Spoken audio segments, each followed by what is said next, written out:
हिन्दू धर्मावलम्बीहरूको पवित्र धर्मस्थल कैलाश पर्वत र मानसरोवर तालको दर्शन गर्न वर्षेनी हजारौं तीर्थयात्रीहरू छिमेकी राष्ट्र भारत र संसारभरि रहेका हिन्दू धर्मावलम्बीहरू नेपाल हुँदै चीनको स्वशासित क्षेत्र तिब्बतमा रहेको कैलाश पर्वतको यात्रा गर्दछन्। हाम्रो टिम जो बेलायतमा बस्ने भारतीय मूलका हिन्दू धर्मावलम्बीहरू काठमाडौँबाट अरनिको राजमार्ग हुँदै बिहानको नास्ता गरी अगाडि बढ्ने क्रममा देखिने दोलालघाटको पुल पार गरी सुनकोशी र भोटेकोशीको किनार वरिपरि देखिने प्राकृतिक सुन्दरता अँगाल्दै तातोपानी पुगी केही बेर आराम गर्दछ।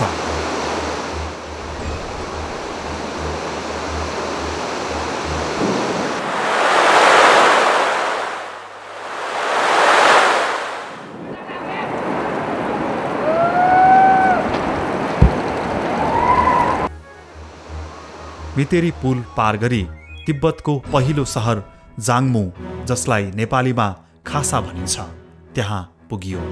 यात्रामा रहेका सबै तीर्थयात्री तिब्बत प्रवेश गर्दा चाहिने अनुमति पत्र तिब्बतको अध्यागमनमा देखाई सबै आवश्यक प्रक्रिया पूरा गरी जाङमु सहरको रमझम दृश्य हेर्दै गन्तव्य स्थल न्यालमतिर लागिरहेको दृश्य हो यो।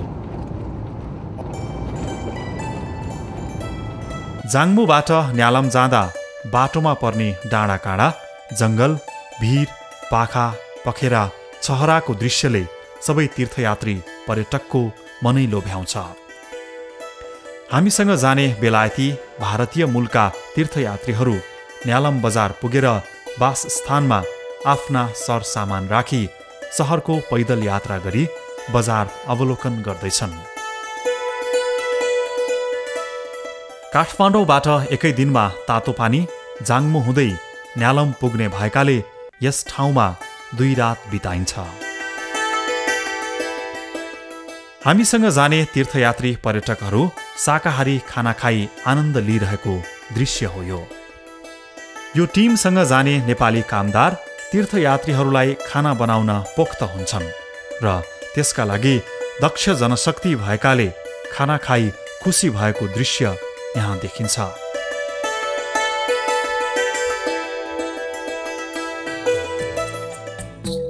दोस्रो दिनभरि न्यालमबाट उकालो लागि लेक लाग्ने समस्याबाट बच्नका लागि माथि जाने, डाँडाबाट दृश्य हेर्ने र 3-4 घण्टापछि फर्कने गरिन्छ। हामीले बास बसेको न्यालम सहर समुद्री सतहबाट 3750 मिटरको उचाइमा अवस्थित छ। हाम्रो टिमका तीर्थयात्रीहरू लामबद्ध रूपमा उकालो चढ्दै ढुङ्गामा बसी हात हल्लाउँदै खुसी साथ यात्रा गरिरहेका छन्। यति गरिसकेपछि लेक लाग्ने नलाग्ने समस्याको निराकरण हुन्छ। न्यालमबाट माथि डाँडामा उकालो चढ्दा शान्तिको कामना गरी टाँगिएको रङ्गी चङ्गी ध्वजा आकाशमा फरफराइरहेको देख्न सकिन्छ। गगनचुम्बी डाँडाकाँडा हेर्दै चाँदी जस्तो टल्कने हिमाल र खोला नाला प्राकृतिक सुन्दरताको मजा लिँदै बसिरहेको दृश्य हो यो।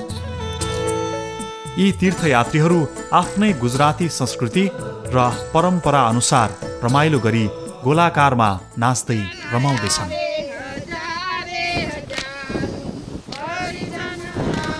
नाच्नु, गाउनु, रमाउनु हिन्दू तीर्थयात्रीहरूको विशेषता हो। यस्ता खालका यात्रामा भजन गाएर शान्तिको कामना पनि गर्ने गरिन्छ। कैलाश यात्रामा पर्ने यो दोस्रो सहर हो। यहाँ सबै टिबेटन मूलका बासिन्दाहरू बस्दछन्।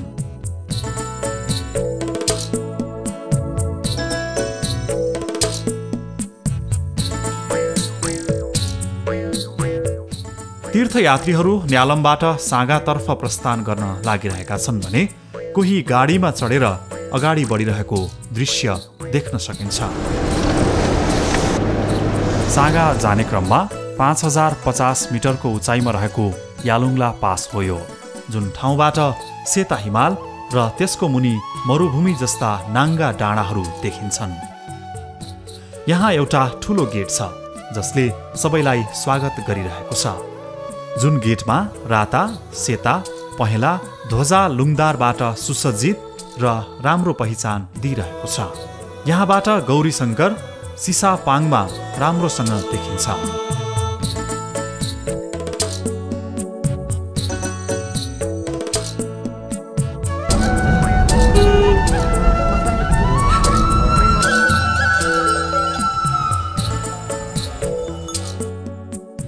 आजको गन्तव्य स्थान पुग्नु अघि आउने पेखुछु तालको मनोहर दृश्य हेर्दै 40 मिनटको अन्तरालपछि नुनिलो ताल देख्न पाइयो।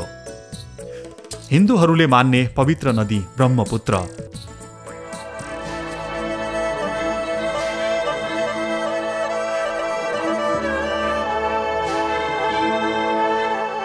यो रमणीय साँगा बजार, बिजुली, टेलिफोन र बास बस्नका लागि सुविधायुक्त सहर हो। आज हामी साँगाबाट पर्याङका लागि यात्रा गर्दैछौँ।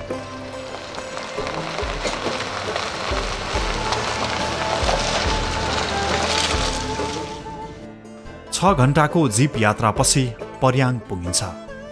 पर्याङ न्यालम र साँगाभन्दा अलि भिन्न खालको तिब्बती सहर हो, जहाँ तिब्बती बस्ती देख्न सकिन्छ।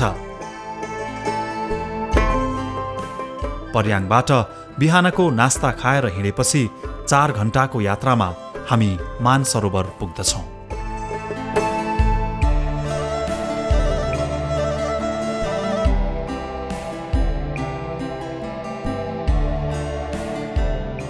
मानसरोवर ताल।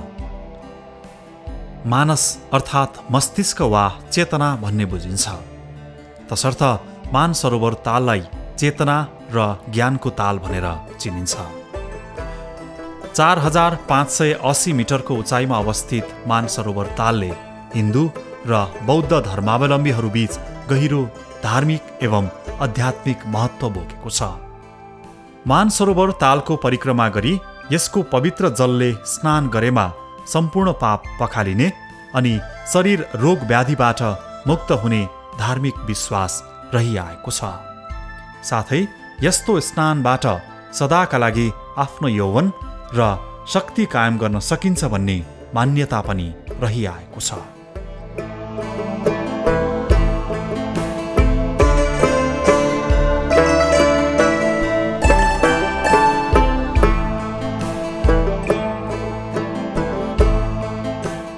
थुप्रै व्यक्तिहरू यस तालमा स्नान गरेमा स्वर्ग गइन्छ भन्ने विश्वास राख्दछन् भने कोही यस तालको पवित्र जलको स्पर्शले मृत्युपछि मोक्ष प्राप्ति हुने मान्यताका साथ यहाँ आउने गर्दछन्।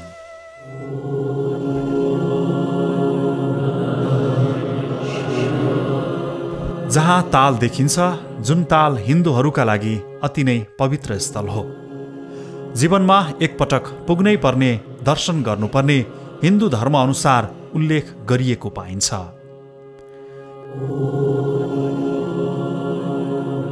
यो ताल यति ठूलो छ कि यसको वरिपरि पैदल यात्रा गर्न करिब 3 दिन लाग्ने यहाँका तिब्बती बासिन्दाहरू बताउँछन्। यो तालको अवलोकनपछि तालमा हावाको बेग ठोकिँदा देखिने तरङ्ग हेर्नका लागि अति मनमोहक हुन्छ।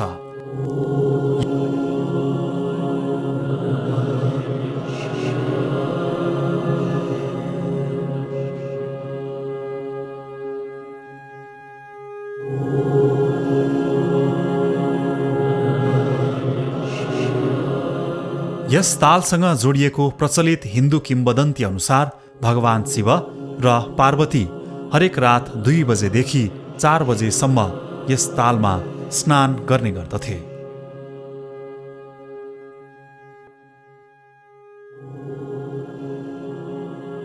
यस तीर्थयात्रीका टोली नेत्री हान्सा पटेल लगायत अन्य यात्रीहरू स्नान गर्दै गरेको र केहीले स्नान गरिसकेको दृश्य देखिरहेको छ।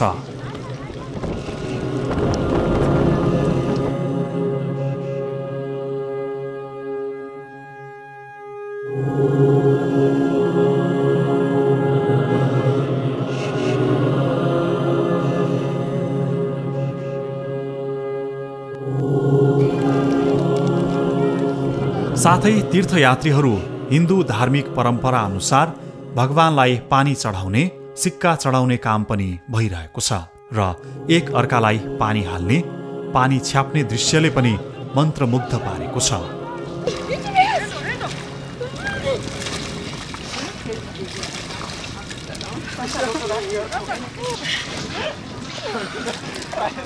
नेपाली टोली नेता राजकुमार नेउपाने पनि मानसरोवर तालको चिसो पानीमा नुहाई दगुरेको दृश्य देख्दा साँच्चै हिन्दू धर्मप्रति आस्था रहेको दृश्य झल्किन्छ, जुन कुरा सबै हिन्दू धर्मावलम्बीहरूमा हुन्छ।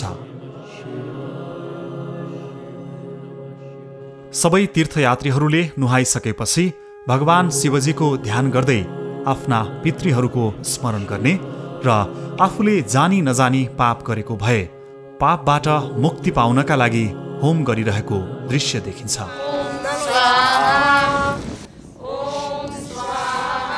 जो सबैले यहाँ आउँदा गर्ने गर्दछन्। होम पूजापाठ गरिसकेपछि एक अर्कासँग अङ्कमाल गर्दै खुसी साटासाट गरिरहेका छन् हाम्रा तीर्थयात्रीहरू। खुसी भएको दृश्यले सबैलाई आनन्दित तुल्याएको छ। यी हिन्दू तीर्थयात्रीलाई खाना बनाउने काम नेपाली भान्सेबाट हुन्छ, तर आज टोली नेत्री हान्सा पटेल लगायत उहाँका साथीहरू रोटी बेल्ने, पकाउने, आलु, गाजर र साग सफा गरिरहेको दृश्य देखिन्छ।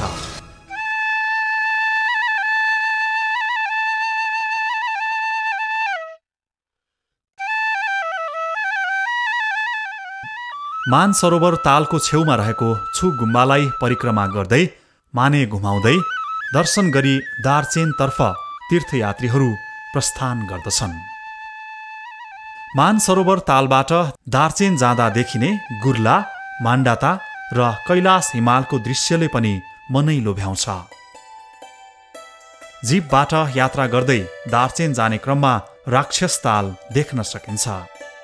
यस तालको अन्धकारमय पानी मुनि मांसाहारी राक्षसहरू लुकेर बसेका छन् भन्ने हिन्दू मान्यता अनुसार यस तालको नाम राक्षस ताल रहन गयो। अन्धकार र विनाशक शक्तिको प्रतीक मानिने यस तालबाट धर्मावलम्बीहरू टाढै बस्दछन्। धार्मिक किम्वदन्ती अनुसार यस तालको पानी विषालु एवं प्राणघातक छ। तसर्थ मानसरोवर तालको पवित्र पानीले यस तालको पानीको विषलाई मास्ने उद्देश्यका साथ मानसरोवर र राक्षस तालका बीच साँघुरो सुरुङ खनियो, जहाँबाट मानसरोवर तालको पवित्र मानिने पानी राक्षस तालमा पठाइयो। यसै सुरुङबाट एउटा सुनौलो माछा पनि राक्षस तालमा पठाइयो।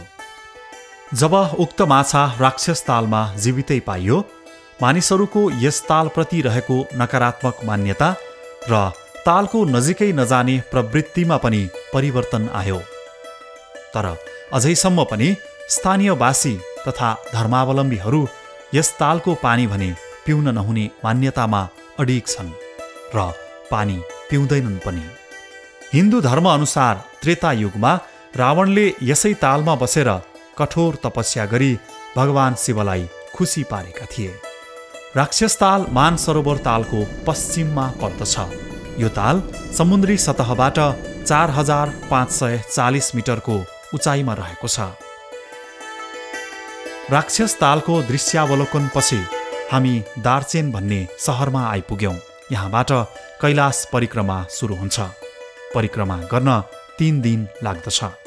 आज हामी यही दार्चेनमा बास बसी अर्को दिन परिक्रमा सुरु हुन्छ र दार्चेन समुद्री सतहबाट 4600 मिटरमा अवस्थित छ, जहाँ 8-10 वटा बास बस्ने ठाउँ, होटल, लज र बजार छ, जसलाई कैलाश पर्वतको आधार शिविर भनेर पनि चिनिन्छ।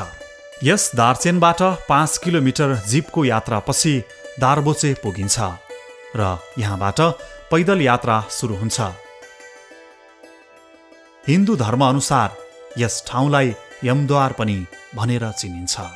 अशक्त यात्रीहरू यसै ठाउँबाट कैलाशको दर्शन गरी यमद्वारको परिक्रमा गरी फर्कने चलन छ। यमद्वारको परिक्रमा पनि कैलाशको परिक्रमा गरे सरह मानिन्छ।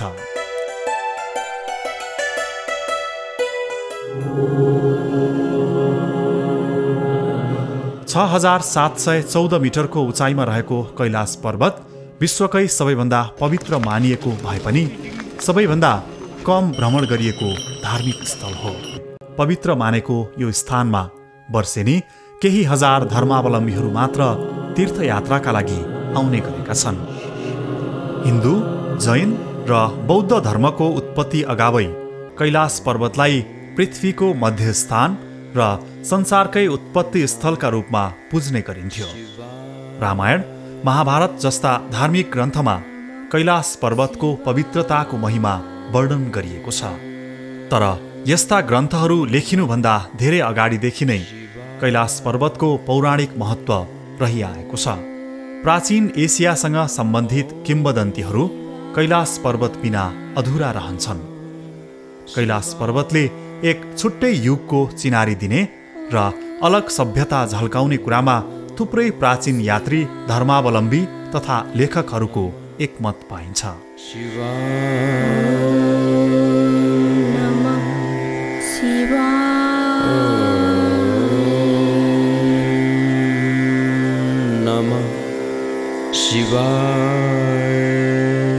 यहाँबाट खानेकुरा, अन्य सामग्री चौरीलाई भारी बोकाई 3 दिनको लागि प्रस्थान गरिन्छ। परिक्रमा पैदल यात्रा गर्न नसक्नेहरूले घोडाबाट पनि परिक्रमा गर्दछन्। दारबोचेबाट करिब 3-4 घण्टाको पैदल यात्रापछि देराफुक पुगिन्छ, जहाँबाट कैलाश पर्वत धेरै नजिक देखिन्छ, जुन दृश्यले स्वर्गमै पुगेको भान हुन्छ।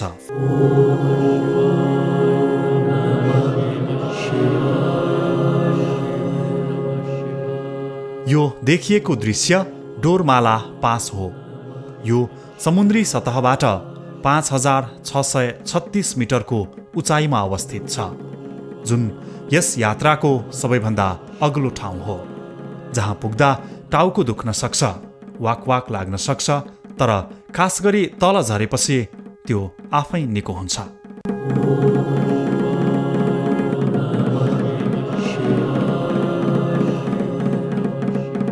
डोरमालाबाट 10 मिनट ओह्रालो लागेपछि गौरीकुण्ड देखिन्छ, जहाँ शिवजी र पार्वतीले स्नान गर्ने तालको रूपमा परिचित भएको कुरा सुन्न पाइन्छ र विश्वास पनि गरिन्छ।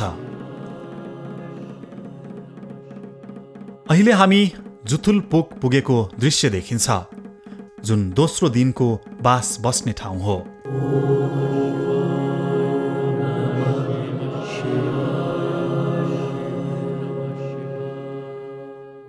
यहाँबाट 2 घण्टाको पैदल यात्रापछि दार्चेनको छेउ चोङदो आइन्छ, जहाँ जीपहरू पर्खिरहेका हुन्छन् र यो पैदल यात्राको अन्तिम ठाउँ हो। यहाँ आइपुगेपछि 3 दिनको पैदल यात्रा सकिन्छ। सबै तीर्थयात्रीहरू आइपुगेपछि जीपमा चढेर पुनः आजको गन्तव्य स्थान मानसरोवरतर्फ लागिन्छ। साथै अष्टपद जाने तीर्थयात्रीहरू जीपमा अष्टपद गई कैलाश र नन्दी पर्वतको दृश्यावलोकन गरी मानसरोवर जाने चलन पनि छ। दार्चेनबाटै नन्दीकुरा गर्न चाहने तीर्थयात्रीहरूका लागि पनि अष्टपद हुँदै नन्दी पर्वतको परिक्रमा यात्रा पनि सुरु गरिन्छ। अष्टपद भन्नाले 8 पाइला भन्ने बुझिन्छ। अष्टपद धार्मिक दृष्टिले निकै पवित्र पर्वतका रूपमा चिनिन्छ। कैलाश र नन्दी पर्वतको छिमेकी यस पर्वत परापूर्व कालदेखि नै थुप्रै ऋषिमुनि तथा भिक्षुहरूको पवित्र ध्यान केन्द्रका रूपमा स्थापित छ।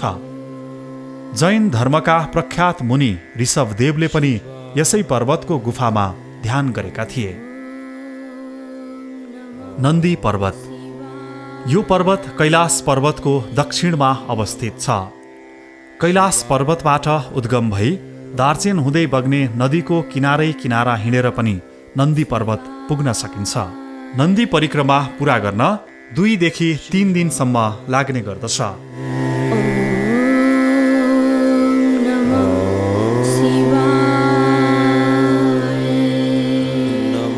यस यात्राका क्रममा अर्को एक महत्त्वपूर्ण तीर्थस्थल हो तीर्थपुरी। तीर्थपुरी कैलाश पर्वतभन्दा 70 किलोमिटर पश्चिममा अवस्थित छ। यो क्षेत्र तिब्बतको तेस्रो महत्त्वपूर्ण धार्मिक स्थल मानिन्छ। कैलाश कोरा अर्थात् कैलाश क्षेत्र परिक्रमा गर्न चाहने तीर्थयात्रीले तीर्थपुरीलाई उनीहरूको अन्तिम र सबैभन्दा महत्त्वपूर्ण गन्तव्य मान्दछन्। तीर्थपुरी परिक्रमा गर्न लगभग 1 घण्टा लाग्दछ। कैलाश पर्वत अनेक धर्मको सङ्गम स्थल। पश्चिममा काराकोरमदेखि पूर्वमा ब्रह्मपुत्रसम्म फैलिएको सम्पूर्ण हिमालय खण्डभन्दा उत्तरमा यो पवित्र हिमाल रहेको छ। हिमाल पारीको यो अर्को हिउँको थुम्को देख्ने जो कोही पनि यससँग जोडिएका किम्वदन्तीहरूबाट प्रभावित हुन्छन्। शैव, हिन्दू, बौद्ध, जैन र बोन्पो धर्मले कैलाशलाई समान सम्मान गरेका छन् र आआफ्ना किसिमले यसलाई अर्थ्याएका छन्।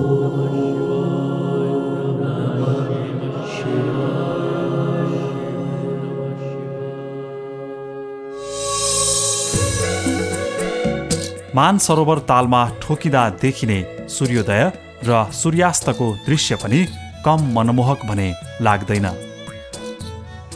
जाङबु मितेरी पुल तातो पानी हुँदै आउँदा देखिने मनै लोभ्याउने दृश्य पनि साँच्चीकै अविस्मरणीय छन्। कैलाश र मानसरोवर यात्रा धार्मिक रूपले मात्र होइन, पर्यटकीय दृष्टिकोणले पनि उत्तिकै महत्त्वपूर्ण र प्रख्यात छ। यो यात्राको व्यवस्थापन काठमाडौँमा रहेको मन्टेरोसा ट्रेक्स एन्ड एक्सपिडिसनले गरेको हो।